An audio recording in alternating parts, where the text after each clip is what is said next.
Welcome to the Try Talking Sport podcast hosted by me, Joanne Murphy. Whether you are an athlete, adventurer, endurance enthusiast, or simply have an interest in sport, you have come to the right place for inspiration, encouragement, motivation, and as always, plenty of entertainment. I hope you have been enjoying the summer season. It is so hard to believe we are almost through the month of July. I'm really into the thick of the announcing season now, with lots of travel and events already completed. There are still lots more to come. Since the last episode, I have been at IRONMAN 70.3 Rapperswil in Switzerland, which was a brilliant race. Definitely one to consider for anyone looking for an early-ish season IRONMAN 70.3 in Europe. Fly into Zurich, hop on the train and enjoy a super Swiss welcome. Next year is the 20th anniversary of this race, so there will be plenty of celebrations at the event. After that, it was the Galway Tri Club Tribesman Triathlon. I had planned to race it, but life got in the way, and in the end I pulled the plug on participating. But I had lots of fun taking over the socials for the weekend, running around, capturing the action and chatting with so many athletes. This is another great race. I know I am biased, but the club put on an excellent event. It sold out in record time this year, so make sure you are keeping an eye on the racing calendar for 2027. The race will take place on Sunday, June 13th, so keep an eye online for updates on race entry so you don't miss out on this event.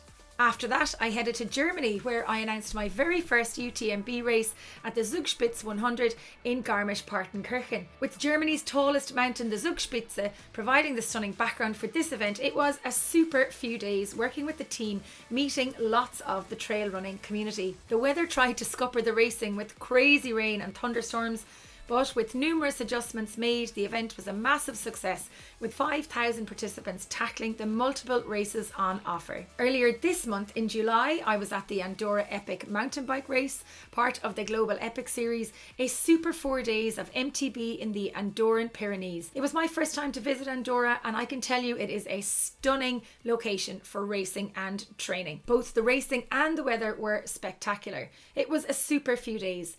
And I even managed to go see Cirque du Soleil. I had never been, so that was a fabulous treat. And wow, those performers are incredible.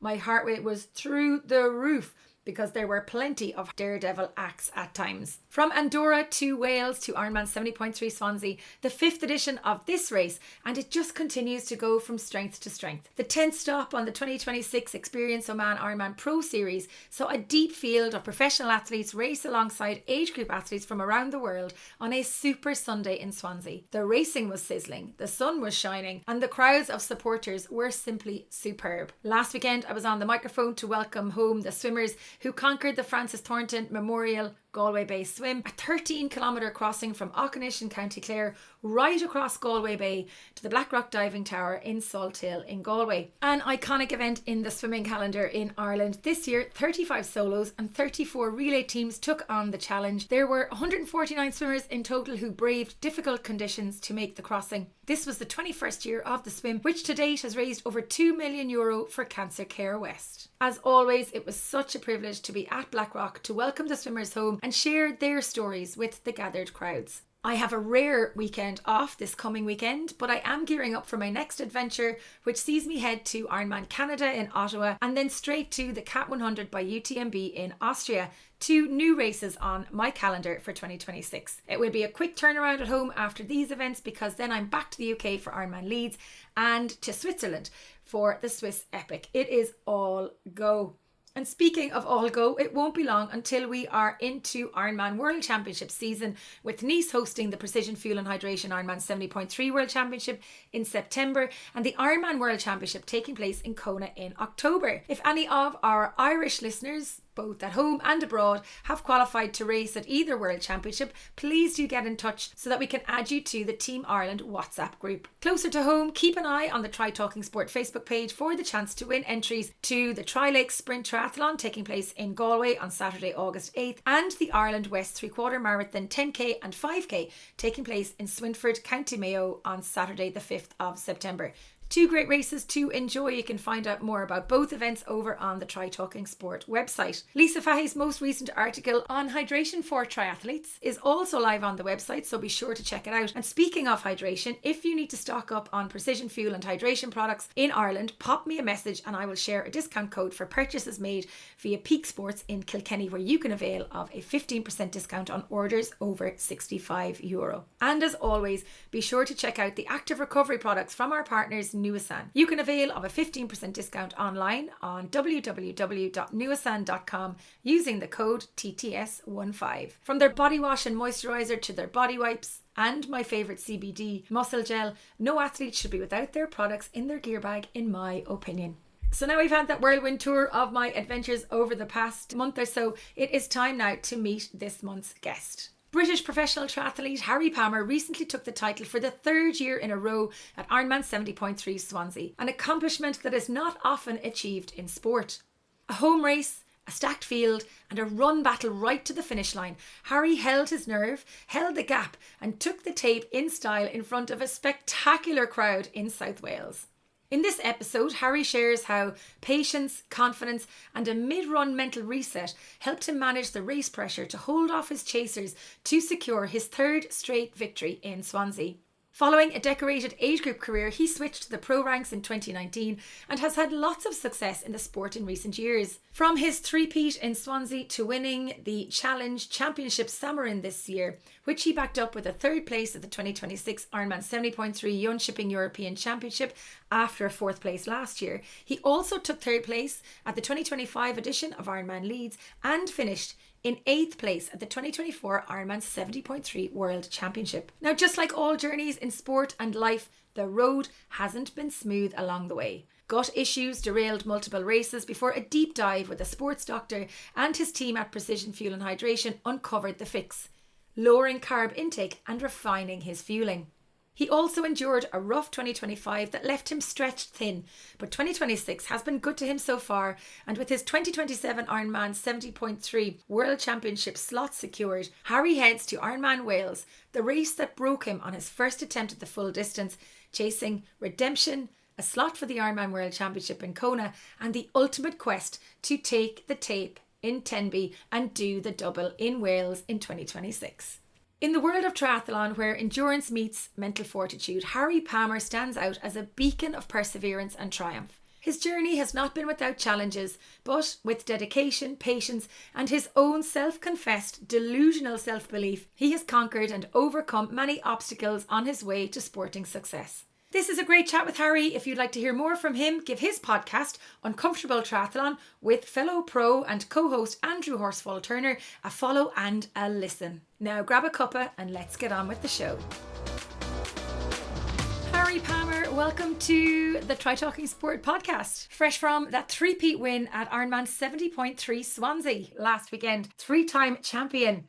Has it sunk in yet, really, what you achieved last Sunday? It's a good question. Not really, to be honest. It's a weird one. So it is obviously a very big achievement, and I'm very proud of the effort I put in and the effort that everyone else has put in, because obviously you see it's an individual sport, but there's so much that goes on behind the scenes that people don't see. And so I've got to give thanks to everyone who's been a part of it. But honestly, this last week, I've just been chilling. I've been maybe drinking too many beers and playing too much golf. So I've not necessarily had time to think about it. But yeah, it's one of those things where you've always got to think about the next thing, but it's important to take a step back, slow down, appreciate where you've come from and what you've achieved, which I'm not particularly good at. I'm very good at constantly chasing the next thing and the next thing. So it's thought-provoking that you've asked that question, because I do need to actually let it sink in and enjoy the moment, I guess.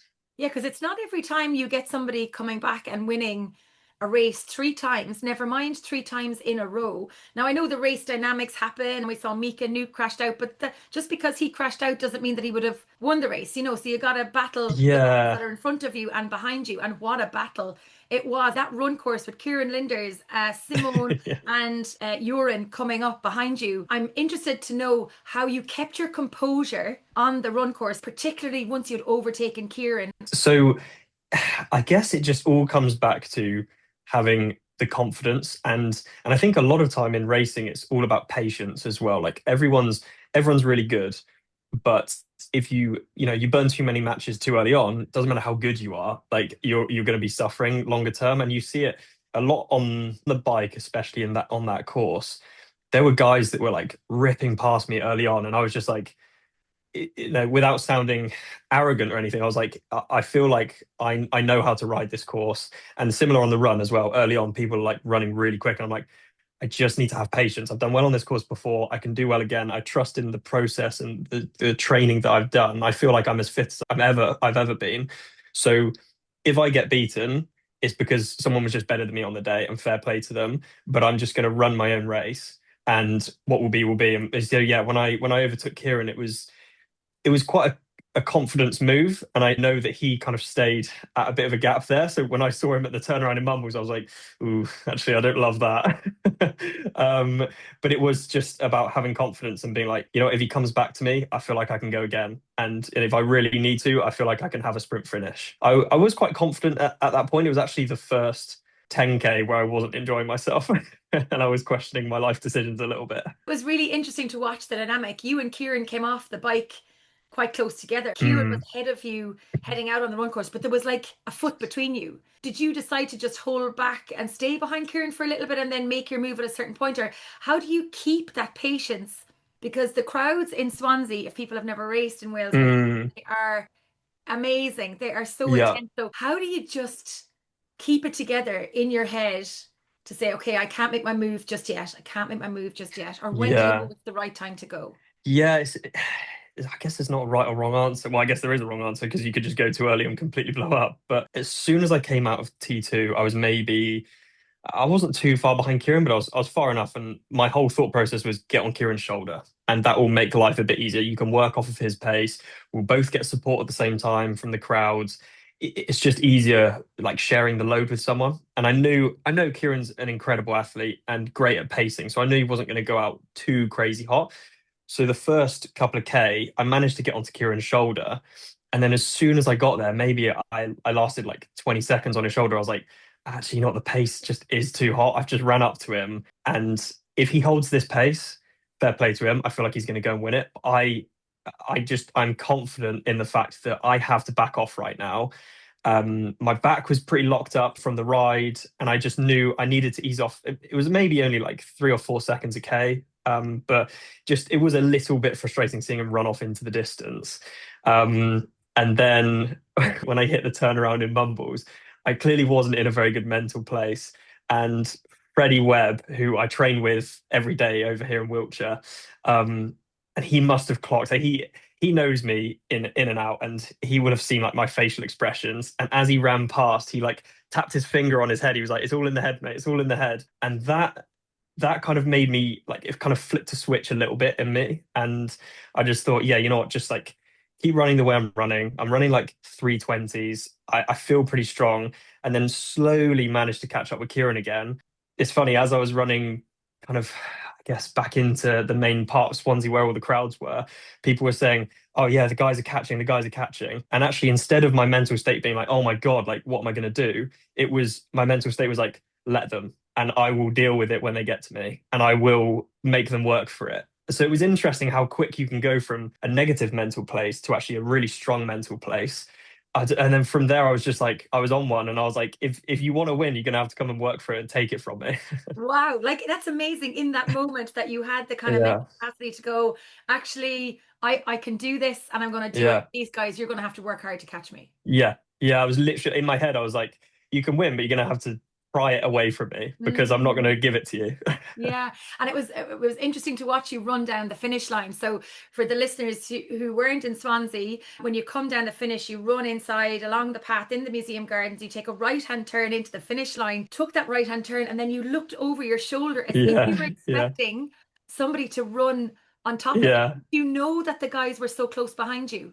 I knew that Kieran was pretty close, and knowing him as an athlete, like I've always said, like you give someone an inch and they'll take a mile. And Kieran is one of those really good racers where he'll race to the finish line. He's not going to ease up. And I knew that maybe I had 20, 30 seconds, which in the grand scheme of things is nothing. And so I just wanted to make sure I could see some space so that I could actually enjoy. Because the last few K, people were saying like, "Yeah, you've won it, you've won it." I was like, I don't feel like I've won it until I hit the red carpet and I see space behind me. So once I saw that space, I was like, finally, I can take a deep breath. I can enjoy the final few meters. That was more what it was about, not thinking he's going to be there. If he was there, I was like, I can still kick a little bit and get there. But it was more allowing myself to actually enjoy those final little moments. And you mentioned there about enjoying the final few moments, but at what point did you really kind of realize that like I actually have this now? I can enjoy it. Was it when you hit the carpet, or was there maybe a little bit Yeah, before it then? was more. It was actually when I got into the carpet because before Really? that, genuinely before that, I was like, yeah. Even if I slow off a little bit, I had no idea. Like Kieran could have ran time into me, and I didn't want to look behind me because I feel like that's a bit of a sign of weakness until the red carpet. I feel like if I looked behind me along the seafront, Kieran probably would have been like, "Oh, he's feeling it a little bit. It's time to dig in." Whereas I just wanted to put my head down and just get me to the finish line. So yeah, really, I appreciated everyone for the support, but I was just tunnel vision. And the support was amazing. What was it like then when you finally let yourself believe that you had won the race again? It was incredible. It was so incredible. Just having like my friends along the finish line, my mum and dad were there, my girlfriend, my brother, his girlfriend. Like it was such like a wholesome experience. Once I'd actually realized what I'd done, it was so awesome to share it with those people that like, yeah, that know the effort that I've put in and they've put in the equal amount of effort with me as well. You mentioned on the finish line when we had that quick chat that you were a bit tired on the It was a finish line, little but bit. you had left it all out there, but yet I felt from you that there was more left in you. Do you know that Mm, kind of way that like yeah, it's interesting to hear you talk about the mental switch, the Mumbles turnaround away from, it yeah, was a little bit away from the finish line, the mental yeah. switch, the effort you had to put in to stay ahead of Kieran mentally and physically. And but then I felt from you that there was, if you had to give more, you had more left in you. Yeah, 100%. I've always got that ability to kick at the end, no matter how rough I'm feeling. I will always fight to the line, and I didn't feel like I had to fully go to the absolute well. It was more the final few K just to solidify it a little bit. But I actually, it's funny. I do have to give thanks to Kieran for. It's an interesting one. When we were doing our podcast, we interviewed him, and I always ask people the same question. It's like when you're in the thick of it and you're in the final few K of the race, where do you go mentally? Like, how do you get the most out of yourself? Whether you're going to win the race or whether you're going to top five or whatever, like, how do you get yourself to the finish line? And he actually, it's something I've stolen from him. So I appreciate Kieran for giving me this idea. And I think he got the idea from Eddie Hall when he did his world record like deadlift attempts and he had to deadlift like 500 kilos or something. And he visualized the bar being a car that was like stuck on top of one of his children. And he was like, it's not just a bar. It's like I have to pick up this car to save my child. And it's like you put yourself in such a strong mental frame. And so Kieran was like, oh, I've utilized that. So I think about someone that I love being at the finish line and I have to get there because let's say there it's such a ridiculous scenario and people will laugh at this, but it's like if it works, it works. And so it's like someone that you love very much is at the finish line and you have to get there as soon as you can because like they're in danger or that you're the only one that can help them or whatever, and you have to get there. And it's like I rev myself up so much that I could literally like crawl through broken glass with a smile just for that. Like that sensation makes me like I just don't feel anything else. I'm like I have to get there. And so when I got to the finish line, I was like I was still in that like revved up state. So I was like I feel like I could still like wrestle a bear right now. I was going to say, were you running to the finish line to me, but obviously not. I mean, I know you wanted to run to the There was finish that as line well. to I just hear wanted my to have a little voice. chat. Well, Yeah. thanks, Harry. I appreciate it. Yeah. I think that's a definite, that's a declaration of love. Thanks. Don't tell Yeah, your girlfriend. yeah. It's a really good kind of thing to think about that, like, it's not just the deadlift or the finish line, it's bringing together your community and your family and your friends. And you mentioned that at the Mm, outset here, how important it was to have your mum and dad and your girlfriend and the family members there, that yeah, even though this is an individual sport, particularly for the professional athletes at the top of the game, there's so many things that have to be sacrificed in your yeah. courses. age groupers, yes, we still have to sacrifice bits and pieces, but I think at a pro level, there's so much on the line for you guys that Mm. there's more sacrifices maybe, or more obstacles and challenges that have to be overcome. And we'll talk about some of those in a few minutes. But did you enjoy the race? It was I definitely look back on it, I'm like, that was a really good fun day. Because a lot of these UK races I actually love because you're basically just racing your mates. I'm racing Andy, I'm racing Josh, I'm racing Fred, all of these guys like I'm really good mates with. And it's just so much fun and obviously I want them to do well. So I was chatting to Josh the other day and I was like, oh, I'm a bit bummed because he didn't have a good result. And I want my friends to do well, of course. But when you're just out there and you're taking chunks out of each other and you want to beat each other, but it is really good fun. Yeah. Like I'm riding along and Fred just comes through and starts barking at me. Like it's just funny. So you've won it three times. What was different this year? What did you do differently? Are you a better athlete? Have you changed anything that helped you get across that Mm, line? Like, is it mindset um, stuff, or what's different? I'd say that maybe it is a little bit more of the mindset stuff. I think I'm a stronger athlete mentally, more confidence in my ability. I would say the run. I think the run. Maybe I ran like a minute faster this year, so I do think my runs come on a little I bit. think you ran like a Um, 110 something. Did you? What it did was a one? 110 high, so I mean One you'd probably call it a 111, no, but there was 6 seconds off it there. okay, that's all right then. See, I think it's just having patience, I think. I used to be someone who like wanted to attack my way to the front, and then before I got to the front, I just blow up and it was a miserable day. Whereas now I do take my time and I am patient and I'm confident in my ability. And so I think that you just race confidently and things just whether they go well or they don't, I think it's really important to race with confidence and race with patience. And self-belief. Yes, exactly. Yeah, you have to believe in yourself, and like you can't control what anyone else is doing out there on the course. You can just respond to what they're doing, and you can just observe what people are doing. And there were a few moments where people would come through early on the bike, and in my head, I'm just thinking, well, that's going to come back and bite you.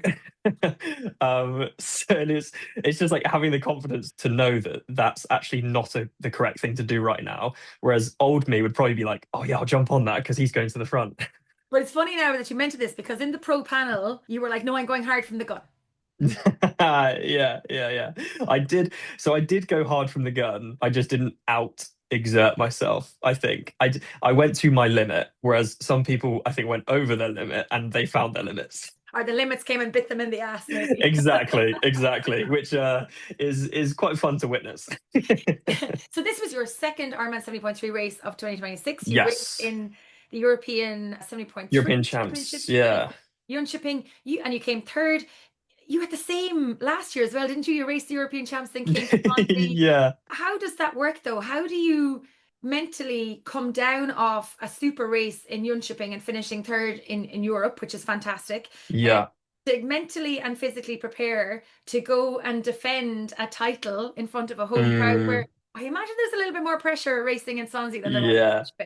Yeah, definitely. It was an interesting one actually. So last year in Jönköping, I came fourth. So I just missed out on the World Champs qualification. So last year I was coming into Swansea wanting to get a 70.3 slot and obviously defend my title. Whereas this year, because I managed to get third in Jönköping, the World Champ slot was already secured. So actually, in some sense, there was slightly less pressure from not needing to qualify, but then maybe a bit of added pressure because it's the third time around, not the second time around. But there's something about just racing on the bounce that I really enjoy because you train as hard as you can, you get as fit as you can for that first race. And then between those races, you obviously can't get any fitter. It's just about recovering. So every day it's just about doing a little bit of training, freshen up the body a little bit, maybe see a physio, go for a massage, whatever. Like it's actually really easy. I find it really easy to navigate that week because you're doing less training, less stress. You're just getting yourself mentally prepared. I just kind of, it's weird. I sort of just enjoy racing on the bounce. I don't know why that is. Mm. And coming into this weekend, I didn't feel a crazy amount of pressure. I know that sounds ridiculous. That I know there was pressure, of course there was, but I didn't allow it to affect me. I think I'm not saying that I didn't feel any pressure, but I just didn't allow it to be a negative thing. I actually allowed it to be quite a positive thing, and I was just looking forward to it. So the pressure was high, but I really kind of felt like I thrived under it. And as we said at the pro panel, it always seems like when you race in front of a home Mm, crowd, you seem to have like, your best performances. yeah. Maybe not always. We'll talk about that in a minute. Yeah. Because you are Yeah. going back to Ironman Wales. You raced at Yeah. Ironman Leeds last year, came third last year in Leeds, but you are Yeah. going back for redemption in Yeah. Wales. Tell me that story before we continue. Yeah, yeah. So I think Tenby was actually my first attempt at a full.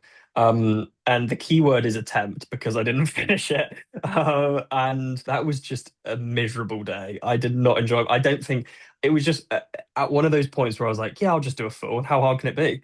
Turns out very hard. I needed to respect the distance and I did not. And actually, it was actually, this is quite a funny story. So it was the year that Joe Skipper absolutely ripped it, and he ended up having, like 20 minutes on the side of the road with a bike mechanical, and still ended up winning it by, I don't know, 20 minutes or something. And I remember when he passed me on the bike, he shouted at me and he said, "Harry, if you come with me, you'll get on the podium." And I remember in my head, I was like, "Well, that sounds good, so I'll just do that then." So I went with Joe. Turns out I just blew up and just didn't finish the race. So cheers, Joe. Oh, well, and we know uh, now that Joe has retired after a glittering exactly. career as a Thank professional God. athlete. So, Yeah. maybe the blow up in Wales was good for you because Yeah. now Yeah. you're still in the game. How is the prep then? What happens between now and Wales, which isn't too far away? Yeah, it's not too September. far. Yeah, so how do you Maybe prepare now for Wales? five-ish useful weeks of training. So essentially now it's like finish off the rest of this week, do a little bit of easy volume, and then it's maybe two short blocks of just high volume. I know my fitness is relatively good. I mean, I would say the last, because I've raced two races now on the bounce, like including the taper and the recovery from the first race and this races, I've basically had 4 weeks of, in some sense, losing fitness. It's not quite like that, obviously, but you would say like the 4 weeks of not very useful training. So I basically just need to top up the levels with some added volume. It will just be about longer rides, longer runs, and fingers crossed, continued good weather so that I don't have to sit on the turbo for 5 hours every weekend. Although, is it still really hot over in the UK? It's warm here, It's, but it is turning. it's bloody roasting, actually. We played golf at 8 o'clock this morning and I was sweating, so it was ridiculous. It's nice though that you're getting to do things that are not the norm as well. I imagine that's Yeah. just switch off. I'm sorry I had to force you to come do the podcast today on this No, no, beautiful no, no. Friday I morning. need to get my ass back in gear, to be honest, because I've just been enjoying myself way too much. Before we continue, can I ask you a little bit about your background in the sport? How did you get into it? Where did triathlon fit in your life? Were you always sporty as a kid? What has led you to being Harry Palmer, the professional triathlete?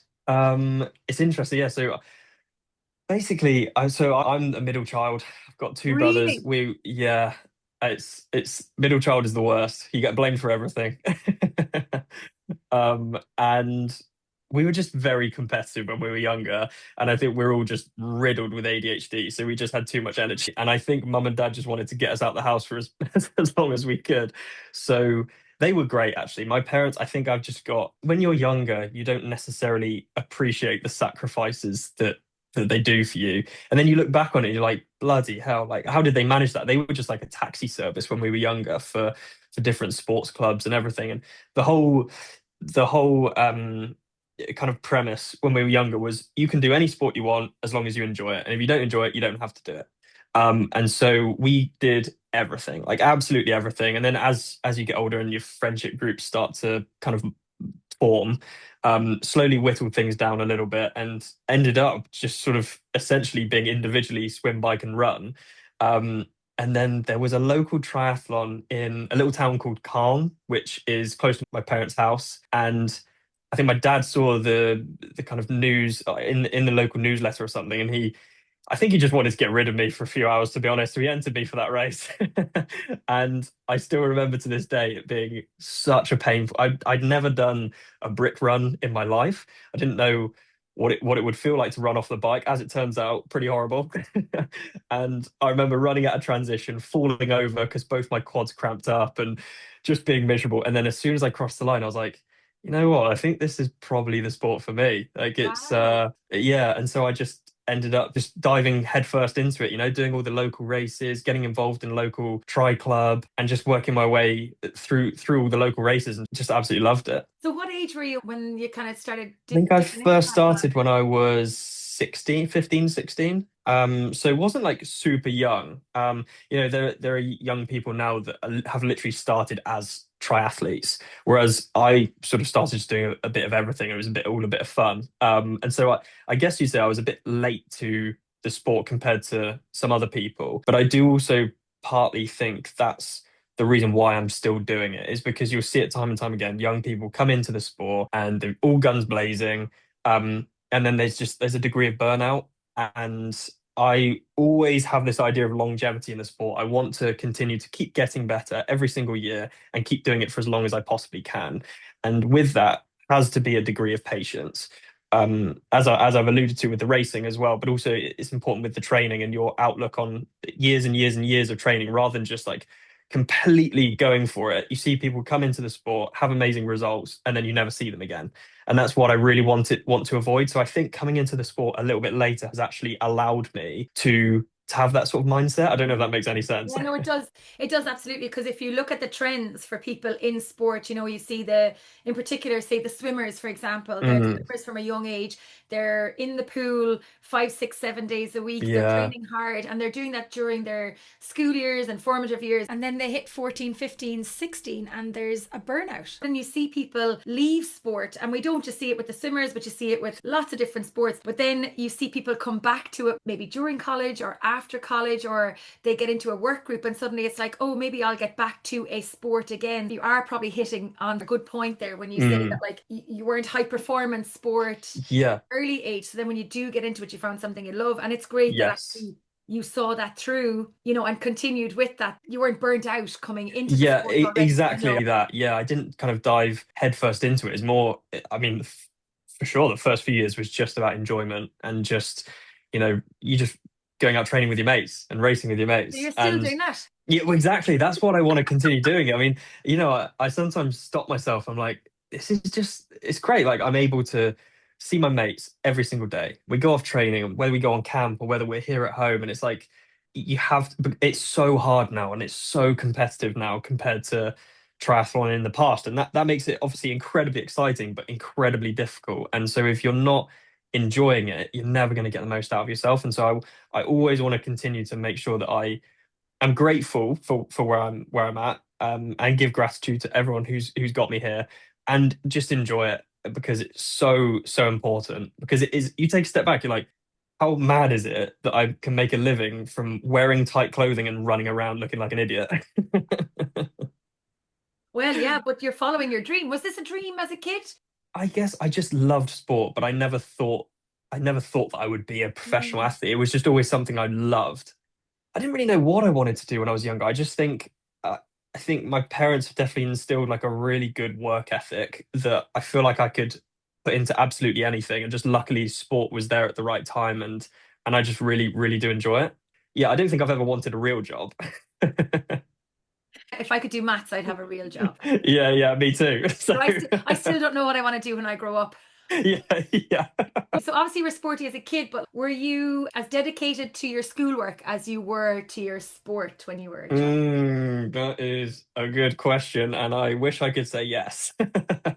Um, I wasn't very academic. I'm gonna be completely honest. I did do DOSy subjects, because I mean I was more like creative, I guess you'd say. But yeah, I definitely enjoyed school, but I wasn't working that hard at it. I think it was more the sport was just like it was something that was really I was passionate about for sure. So you had to go to school to access the sport almost. Exactly, exactly. And like I went to uni because it was sort of I guess like it was the thing to do, and I don't regret doing it, although I'm not using my degree at all right now, but it gave me time to make decisions about what I wanted to do rather than go straight into the workplace. And so I'm grateful that I did go to uni because it opened doors for me for sure, and it it led me towards what I'm doing now. Yeah. I remember interviewing Gavin Noble a few years ago, one of our Irish Olympians, and he was, for his athletes that he was coaching, he was like, the education is so important because if if you don't make it as an athlete, you need to have Mm, something to fall back on. So your yeah, education at minimum needs to be continued. And it was one of the things that he instilled with athletes he was coaching. You need to have an education, you need to have a plan for the future. And also, it is that whole aspect of meeting new people, proving that you can do 100%. something, that you can commit yourself to something, and dedicate yourself to something like that as well. So it's all been roses in the garden. It's all been really positive so far. But you have had some struggles and some setbacks, Harry. So let's talk about some of Yes. those. And in particular, I think a lot of listeners mightn't be aware that you struggled with some really bad gut issues and cramps Hmm. that actually forced you to DNF out of a couple of races. Yeah. What was going on? Oh, how did you Yeah. fix it?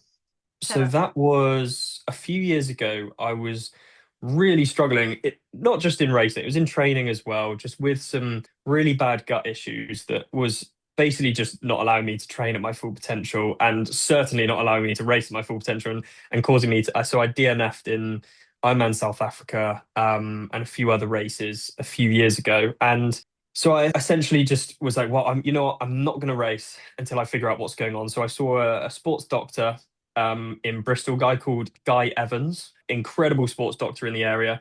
And we just did a series of tests to figure out what was going on. And I saw a few different specialists and chatted with also my sponsors, Precision Fuel and Hydration.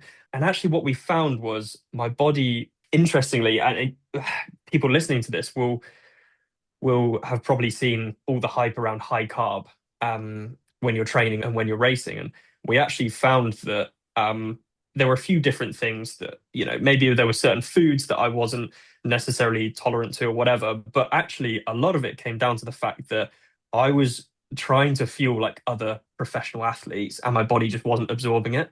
So, you'll see it time and time again, guys being like, yeah, I'm doing 150 grams of carbs an hour. Even someone like Cam Worth, I mean, close to 200 grams of carbs an hour, which, I, I mean, fair play to him. I have no idea how he manages that. And I was trying to do something similar and it just wasn't working for me. So what we ended up doing was stripping it right back. And my next race, I think it was a challenge race in Wales, and I won that race. And I literally was doing 35, 40 grams of carbs an hour, and I felt great from it. And so it's so interesting that actually there's nothing to necessarily suggest that you should be having over, let's say, 90 grams of carbs an hour. If you can absorb it, fantastic. But actually, I found that I sit on the lower carb level.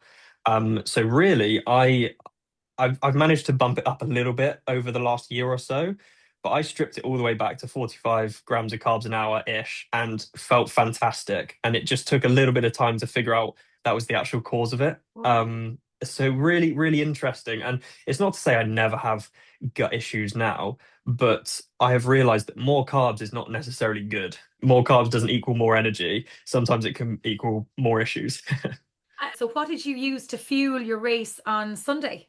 So it was the precision fuel and hydration products, but I've stripped it back. Basically, I used to just be absolutely hammering it, and it just not sit massively well because of such a high carb intake. So I was just using the 90 gels on the bike, mix it with water as well, so it's just less concentrated because I think that's also something to be said, and also decoupling the sodium and the carbs because what I found was if I had a bottle that had carbs and sodium, it would be a bit too much for the stomach. So it's just all these little tricks that you can have, and having like a plain bottle of water, for example, is really useful on the bike because it allows you to deconcentrate all the stuff in your stomach. So I will have a bottle of my carbs with water, a bottle with just water and a bottle with just electrolytes. And I know exactly how much of what I should be having at each time.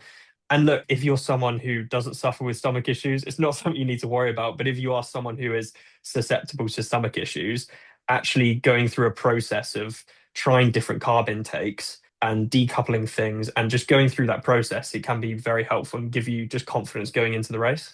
And was it a big change that you noticed, Harry, when you dialed in the nutrition a bit better? Yeah, massively, massively. And I was more sensible with sort of my eating around training and racing as well. And so the guys, Sam Shepherd at Precision, incredible nutritionist, and he gave me a dietary plan leading into a race. So essentially from the Thursday until race day, I know exactly what I'm eating at any given time. And so it just allowed me to really dial that in, give me confidence every single race. I mean, frustratingly, it's just chicken and rice. So it's not exactly fun. Um, but it does give me confidence knowing that I it doesn't guarantee anything, of course, but it gives you confidence that it's nearly guaranteed that you should feel absolutely fine. Yeah, there's nothing worse than a GI issue. Oh my gosh. It's horrible because it's like I It's find it's not. uncontrollable. It's You yeah, can't exactly. control it. Yeah, and people say like, "Come on, keep going, like keep going through it," and it's like it is so painful, like it's almost immobilizing. Like you just can't.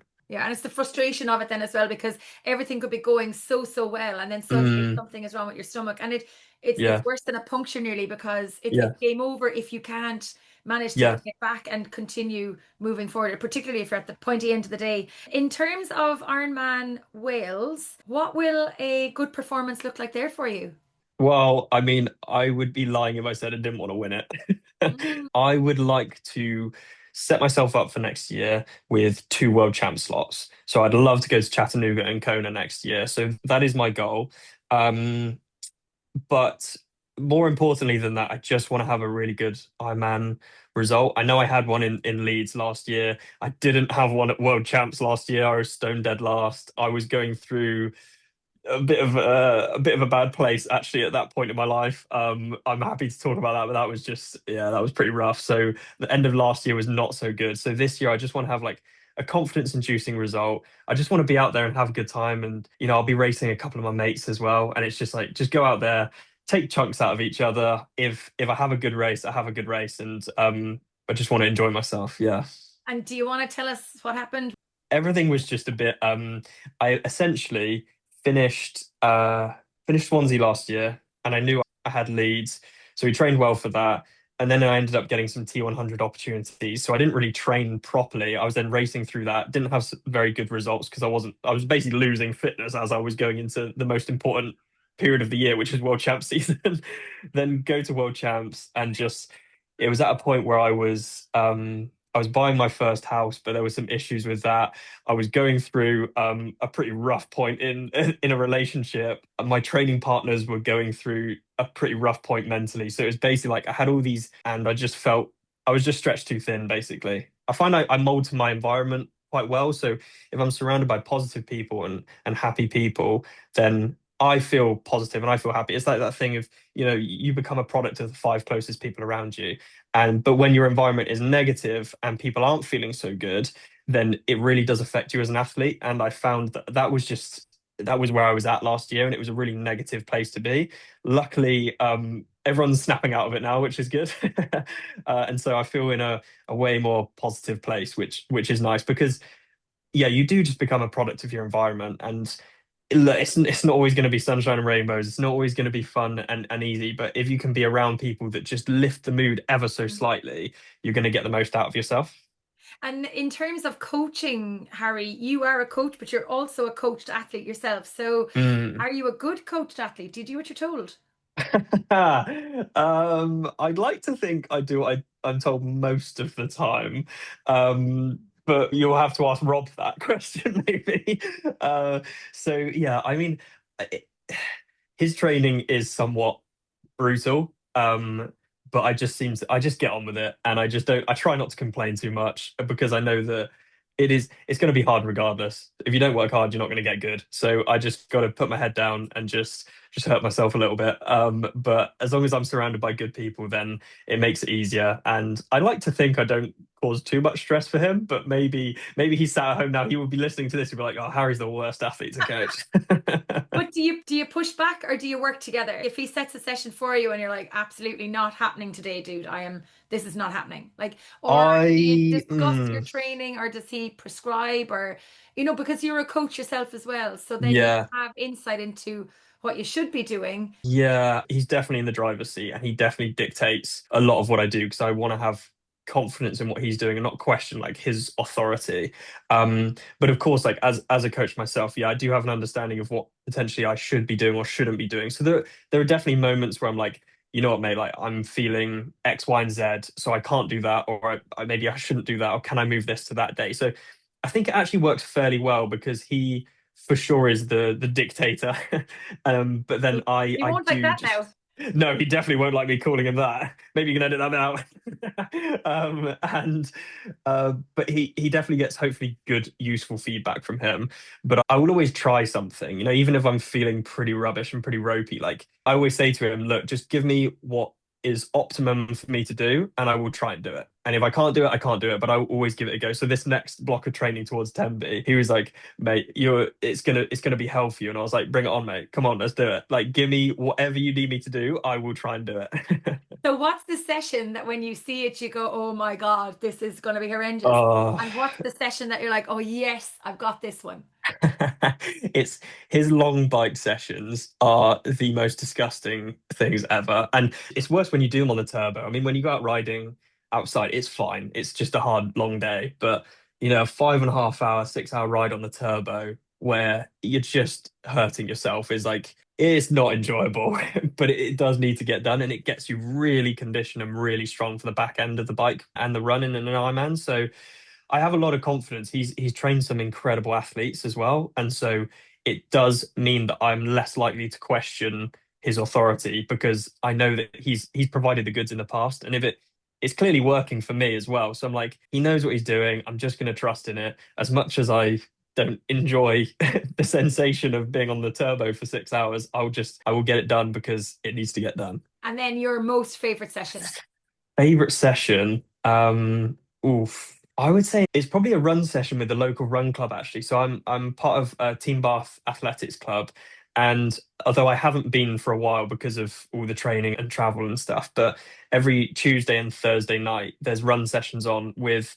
This is what I love about training with sport specific athletes as well. And so you get to run with actual runners who are unbelievably good. I mean, there's a guy there, James Reeder, who's run like a 2:15 marathon, and some other guys who are just so, so good. And just the act of chasing them is like the most enjoyable. I'll go there on a Tuesday evening. I will get my legs ripped off by these guys. They will leave me in their dust. And I'll finish and I'll be like, that was the best thing ever. Like, I loved it. I want to be around people that are better than me. And I think that's where I've really thrived being in this area because I've just been chasing Leon Chevalier for the last few years. Like, he literally lives, I could probably throw a stone to his house right now at this window. um, we train together and he's come fourth at World Champs. Like, the guy is an absolute weapon. And I have just been chasing him. Like, I'm like a little hungry honey badger, just like on the hunt every single day. It's just something about being around better athletes. It just Yeah. pushes you on. It makes you want to be better though, doesn't it? I think. Yes, 100%. Yeah, it makes you, it's not that it's not a jealousy thing. It's not like I'm jealous of how good he is. It's like I'm inspired by how good they Yeah. are and I want to try and do what they do. And yeah, it's fun. Like, you train with better athletes, you become a better athlete yourself. Yeah. And then of course, you have your own podcast as well with Andrew Horsfall-Turner. Yeah, Talk to me about that yeah, podcast. 2026 yeah. was a big year for the dynamic duo. I literally, it's so funny. I do nothing for that podcast at all. It is all Andy's work. It's hilarious. I love that people give me credit for stuff, but I'm like, I literally go on there for an hour a week and chat absolute rubbish. Andy does all of the editing, all of the social media. He does all of the organization. I mean, it's even hard for him to tie me down because last night we were meant to record and I was like, no, I'm having ciders and a barbecue, mate. We'll do it another time. So, To be fair, I had to chase you down as well. you did. Yeah. Yeah, you did. I'm making it very difficult for people to get in contact with me. What has been the highlight of your career to date? Um, I mean, it probably was winning Swansea for the third time. I think I can't deny that was just an incredible feeling. And I felt like I really am starting to become the athlete that I want to be. Like it takes a long, long time to get to this point. And I do tell people all the time, like I remember at the finish line, I was talking to Matt Kamenar, who great athlete, but he's only 21 years old. I'm like, mate, you're so young. Just like have patience and you will get to the front of these races. And if you just believe and you just extend your time horizon further than what people are willing to do, they'll quit probably before you've even just got going. It's so important, and I think that's why I'm really just enjoying this moment and lapping it up, because I feel like I've really just like started to come into my own. I feel like I'm just scratching the surface, and I feel like I've created a great lifestyle and atmosphere and community around me that I can hopefully build on and continue to have good results like this. So then when we look at Harry Power in 5 years' time, when you would look back the 5 years, what do you hope to have achieved? uh, well, yeah, very good question. Um, so I am actually not one of those athletes who has an end goal in sight, who basically would say, I want to be world champ, or I want to get top five at world champs or whatever. I've always been someone who I will continue to work my fingers to the bone and keep working hard until I feel like I've reached my full potential. And once I start slowing down and I don't feel like I'm progressing and I don't feel like I'm enjoying it anymore, that's when I'll stop. So what the next 5 years looks like, specifically, I'm not too sure, but for sure, I'm going to work my absolute hardest. And as long as I keep progressing, as long as I keep doing well in races, as long as I keep enjoying myself, then I'll keep doing it. But I did say to my girlfriend, though, my long-term goal is just to be a stay-at-home dad. So she just needs to make loads of money and I can just stay at home and chill. I love it. I love it. You mentioned there about Leon Chevalier being an inspiration for you to work harder, to Mm, be better, to be stronger. But you're also an inspiration to lots of the athletes that are particularly coming through, particularly to the athletes who are based in the UK, who've seen the life that you've built for yourself, the hard work, the results that are coming from that hard work. So if you were to give advice to any young up and coming athlete, or maybe even an age group athlete, because you had a really good decorated age group career mm. before you turned professional, what is the bit of advice that maybe you were given years ago that has stuck with you throughout your time now and that you still use when you need it? It is. I mean, I know I keep banging on about patience, but it is so, so important. And there's that saying that, people quit right before they get what they've always wanted. And it's actually funny because I did nearly quit 3 years ago. I was just like, I'm not making any money from the sport. If I could put the 30 hours that I'm training a week into an actual job, then I could make a decent living and I could do X, Y, and Z and whatever. And now I look back and I'm like, God, I'm very glad that I didn't. It's one of those things that you just have to have utter delusional belief in yourself. And it is a delusion until you achieve it. And then people go, oh, wow, like he always knew he was going to do it. It's like, it looks like confidence once you've achieved it, but it looks like delusion before you've achieved it. And you do need to be a little bit delusional. You need to have confidence. You need to be patient and just your time will come. You have to trust in it. And I think it's so, so important to just keep putting one foot in front of the other.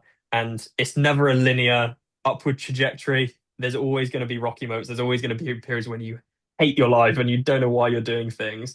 But as long as overall, for the most part, you're going in the right direction, I think it's very, very good. So I don't know if that answers your question at all.